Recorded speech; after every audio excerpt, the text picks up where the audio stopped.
দর্শক, এইমাত্র মিজানুর রহমান আজহারীকে হত্যা চেষ্টা করছেন বিএনপি নেতাকর্মীরা।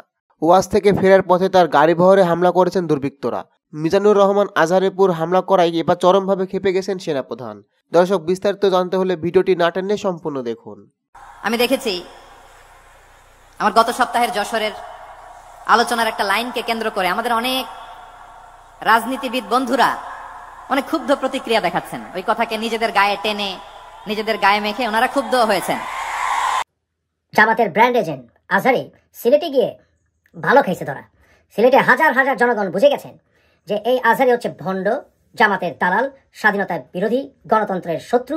একদল খাইছে আর একদল খাওয়ার জন্য রেডি আছে, এরকম একটি মন্তব্য করেছেন বাংলাদেশের তরুণ প্রজন্মের আইডল, বর্তমান প্রজন্মের সবচাইতে জনপ্রিয় ইসলামিক স্কলার, বাংলাদেশের গণমানুষের হৃদয়ের স্পন্দন শায়েখ ডক্টর মিজানুর রহমান আজহারী। ওয়াজের মাঠে পলিটিক্যাল ন্যারেটিভ কিন্তু মানুষকে খাওয়ানোর চেষ্টা করতেছে। এটা আলটিমেটলি আমাদের বিভাজন কিংবা ধর্মীয় পর্যায়ে বিতর্কের সৃষ্টি করবে। যারা ট্রেন্ডে আছে, জনপ্রিয় ইয়ং আলোচনা করেন, তাদের এই বিষয়গুলো মাথায় রাখা দরকার। তারা যদি বেশি রাজনৈতিক দিকে ঝুঁকে পড়ে, তাদের জন্য কিন্তু বিপদ অনিবার্য। আসসালামু আলাইকুম সম্মানিত দর্শক বন্ধুরা, দেশ ও দেশের বাইরে থেকে যারা আমাদের এই ভিডিওটি এই মুহূর্তে দেখছেন তাদেরকে আন্তরিক শুভেচ্ছা এবং অভিনন্দন। দর্শক বন্ধুরা, আজকে ভিডিওটি কিন্তু অত্যন্ত গুরুত্বপূর্ণ হতে যাচ্ছে। অবশ্যই ভিডিওটি আপনারা না টেনে সম্পূর্ণ দেখবেন। দর্শক বন্ধুরা, মাওলানা মিজানুর রহমান আজহারী যশোরে গিয়ে কিন্তু একটি বক্তব্য দিয়েছিলেন, যে বক্তব্যটি কেন্দ্র করে ব্যাপক আলোচনা সমালোচনার বর বয়েছে সামাজিক যোগাযোগ মাধ্যমে। এমনকি একদল নেতাকর্মীরা তাদের নিজেদের ঘাড়েও কথাটি নিয়ে নিয়েছেন। মিজানুর রহমান আজহারী বলেছিলেন, একদল খেয়ে পালাইছে, আরেক দল খাওয়ার জন্য প্রস্তুত হচ্ছেন। এই কথাটি বলার পর কিন্তু মিজানুর রহমান আজহারীর পুর বিশালভাবে ক্ষিপ্ত হয়েছেন বিএনপি নেতাকর্মীরা মনে করছেন যে এই কথাটি বিএনপিকে কেন্দ্র করে বলা হয়েছে। আমরা গোপন একটি তথ্য জানতে পেরেছি, এরপর থেকে মিজানুর রহমান আজহারীকে হত্যার চেষ্টা করছেন বিএনপি নেতাকর্মীরা এবং বিভিন্ন জায়গায় তাকে গাড়ি চাপা দেওয়ারও চেষ্টা করা হয়েছে। দর্শক, বিস্তারিত জানতে হলে ভিডিওটি না টেনে আপনারা সম্পূর্ণ দেখবেন। আর মূল ভিডিওতে যাওয়ার আগে আপনাদের কাছে একটি ছোট রিকোয়েস্ট থাকবে, প্রতিনিয়ত আপডেট নিউজ পেতে অবশ্যই আমাদের চ্যানেলটি সাবস্ক্রাইব করে পাশে থাকা বেল আইকনটি বাজিয়ে দিবে। তো চলুন দর্শক বন্ধুরা, আমরা স্ক্রিনে মূল ভিডিওটি দেখে আসি। জামাতের ব্র্যান্ড এজেন্ট আজহারী সিলেটে গিয়ে ভালো খাইছে ধরা। সিলেটে হাজার হাজার জনগণ বুঝে গেছেন যে এই আজহারী হচ্ছে ভণ্ড, জামাতের দালাল, স্বাধীনতার বিরোধী, গণতন্ত্রের শত্রু এবং সকল ধর্মের মানুষের ঐক্যের বিরোধী। এই ভণ্ড যখন সিলেটে গেছে, লক্ষ লক্ষ জনতা তাকে ভুয়া ভণ্ড বলে ধ্বনি দেওয়ার পর সে হাত তুলে সিলেটবাসীর জন্য অভিশাপ দিয়েছে। কারণ সে বলেছে এই মোনাজাতের আগে, সিলেটবাসী তোমরা যা করেছ মনে থাকবে। এই শয়তানকে পুরো বাংলাদেশে ওয়াজ করা থেকে নিষিদ্ধ ঘোষণা করুন এবং যেখানে পাবেন এর বিরোধিতা করবেন, একে ভণ্ড ভণ্ড বলে ধ্বনি তুলবেন। হোয়াট? ভিপি নূর আপনিও? মানে বুঝলাম না ভাই, আপনি এই 5ই আগস্টের আগে কি বলতেন আর এখন কি বলতেছেন? তাও নাম নেন নাই ভাসুরের। আমরা বুঝতে পারছি আজহারী আমির হামজাকে নিয়ে কথা বলছেন। আগে আমরা শুনি, ও মাগো ভাইরে ভাই, আগে শুনা নেই। ওয়াজের মাঠে পলিটিক্যাল ন্যারেটিভ কিন্তু মানুষকে খাওয়ানোর চেষ্টা করতেছে। এটা আলটিমেটলি আমাদের বিভাজন কিংবা ধর্মীয় পর্যায়ে বিতর্কের সৃষ্টি করবে। যারা ট্রেন্ডে আছে, জনপ্রিয় ইয়ং আলোচনা করেন, তাদের এই বিষয়গুলো মাথায় রাখা দরকার। তারা যদি বেশি রাজনৈতিক দিকে ঝুঁকে পড়ে, তাদের জন্য কিন্তু বিপদ অনিবার্য। মানে কৃষ্ণ করলে লীলা খেলা আর আমি করলে পাপ, বিষয়টা তেমন হয়ে গেল না?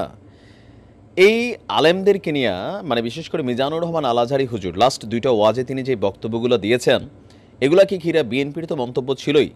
এখন ভিপিনুর যেই কথাগুলো বলছেন, আমি একটা অংশ শুনেছি, বাকি অংশটা এমন ছিল, পার্লামেন্টে শেখ হাসিনা সহ আওয়ামী লীগের নেতারা একটা কথা বলতে, যে ওয়াজের মাঠকে রাজনীতির মাঠ বানানো হয়েছে। বিশেষ করে শিশু বক্তা রফিকুল ইসলাম মাদানী, আমাদের আমির হামজা হুজুর, তার উপরে হচ্ছে মাওলানা মামুনুল হক হুজুর, তারপরে হচ্ছে ইব্রাহিম হুজুর, অনেকেই তারা কিন্তু প্রতিনিয়ত ওয়াজের মাঠে রাজনৈতিক বক্তব্য দিতেন, যার কারণে দিন শেষে বাটে পড়তেছে। কিন্তু তখন আমরা দেখছি আমাদের এই ভিপিনুর রায় আলেমদের পক্ষে দাঁড়াইছিলেন। কিন্তু আজকে যখন নিজেরা ক্ষমতার চেয়ারটার কাছাকাছি, কি জানি একটা আছে, মানে বাবিয়ে কয় মুসলিম বের কখনো, যে হয় কি কয়, যে যায় লঙ্কা তে হয় রাবণ।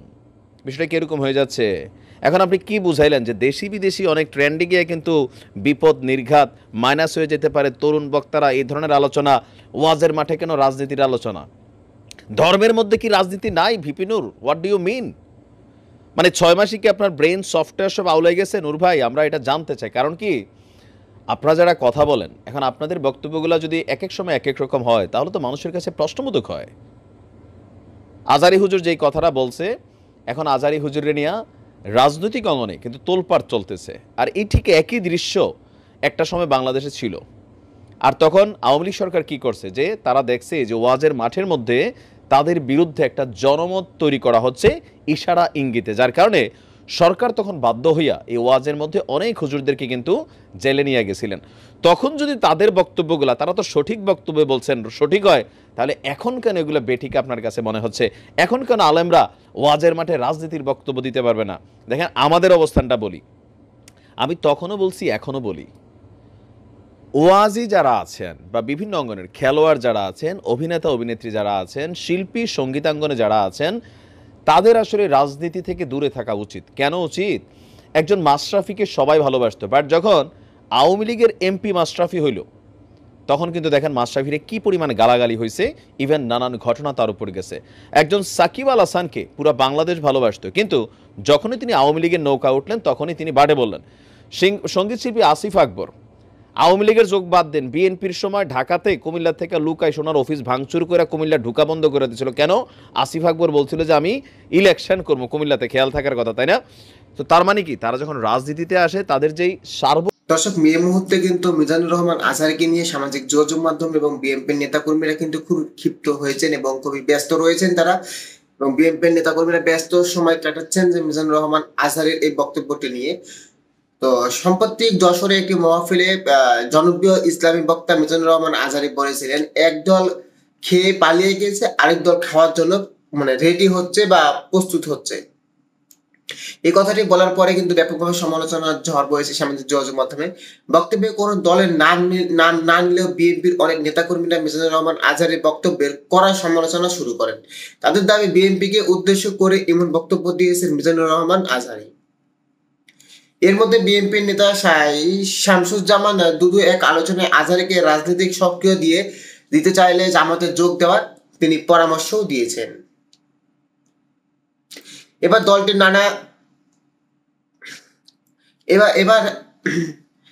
দলটির নেতাদের নানান বক্তব্যের প্রসঙ্গে টেনে কথা বলেছেন আজহারি। গতকাল শনিবার রাতে সিলেটের এসপি কলেজ মাঠে তাফসিরুল কোরআন মাহফিল উপস্থিত ছিলেন মিজানুর রহমান আজহারি। মিজানুর রহমান আজহারি বলেন, আমি একজন আলেম, আমার বাহিরে একটা পরিচয়, আমি এই দেশে বাংলাদেশের একজন সাধারণ নাগরিক। আমার দেশে যে কোনো সমস্যা এবং সংগতির বিষয়ে মত প্রকাশের স্বাধীনতা আমার রয়েছে। আপনারাই তো বাক স্বাধীনতায় কথা বলেন। আপনারা যদি আবার এমন মন্তব্য ব্যাপারে রাজনৈতিক মহলে গুজব তোলেন তাহলে এভাবে হয়। জনপ্রিয় ইসলামী বক্তা বলেন, আমি কোনো দলের নাম নিয়ে কথা বলিনি।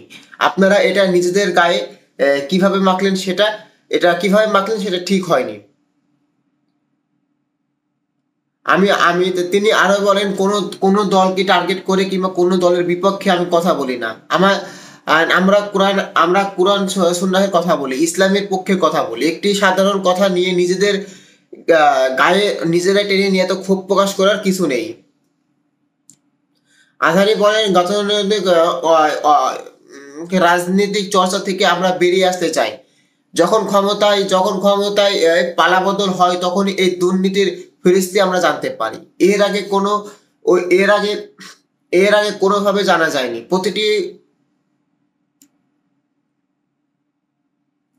দর্শক, মিজানুর রহমান আজহারি যেটি বলছেন যে আমি কোনো দলকে টার্গেট করে বলিনি, আপনারা নিজেরাই নিজেদের ঘাড়ে চাপিয়ে নিয়েছেন বিষয়টি।